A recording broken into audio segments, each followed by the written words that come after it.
Benvinguts i benvingudes a aquest vídeo en el que us ensenyaré com preparar bunyols de vent, una massa escaldada fregida i arrebossada amb sucre. El Gremi de Pastissers de Barcelona recolza la teoria de que aquests dolços es varen començar a menjar per Quaresma per endolcir aquests dies, mantenint la pertinent sobrietat que els ornamentats i farcits roscons haguessin esgarrat. Els ingredients que necessitarem són 200 ml d'aigua, 80 grams de mantega, 3 grams, és a dir, un polsim de sal, 160 grams de farina, sucre, una quantitat indefinida per arrebossar els bunyols després. Si voleu que tinguin aroma, podeu fer servir llet infusionada amb peles de llimona i de taronja i grans d'anís i cardamom, en comptes de l'aigua. El procediment per elaborar-los és el següent. Començarem per escalfar l'aigua amb la mantega.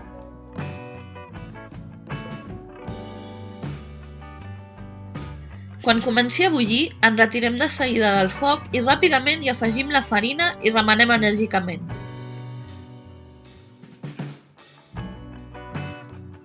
Quan s'hagi format una massa com aquesta, afegirem els ous un a un.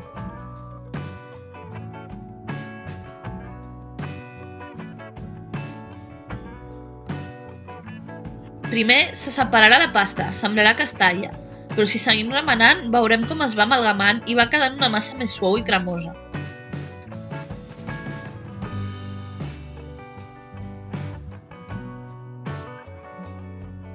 Quan ja haguem incorporat els 3 ous, ha de tenir una consistència com aquesta. Aleshores la posarem en una màniga pastissera. En el vídeo de les llengües de gat explico amb més detall com omplir una màniga.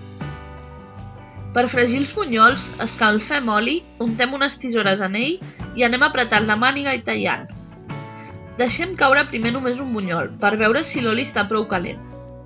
Si es formen bombolles com aquestes i de seguida surt a la superfície i sura, és que la temperatura ja és adient.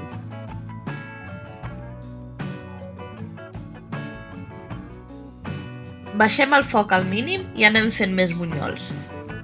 Convé que tinguin espai, que puguin rodar l'oli per agafar la seva característica forma arrodonida. Per tant, els farem de 3 en 3 o 4 en 4 i els anirem separant i movent amb l'escumadora. Quan ja es vegin ben dauradets, els traiem i col·loquem sobre paper absorbent. En cas de no disposar d'una màniga pastissera, també es pot donar forma als bunyols així, amb l'ajuda de 2 culleretes.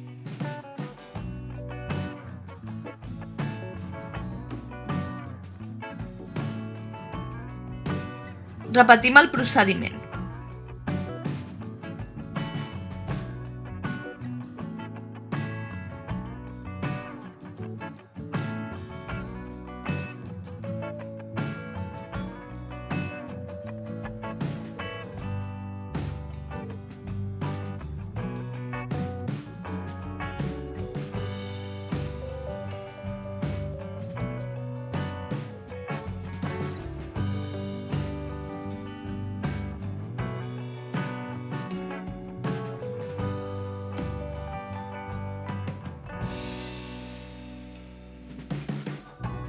Abans que refredin del tot, els arrebossem amb sucre.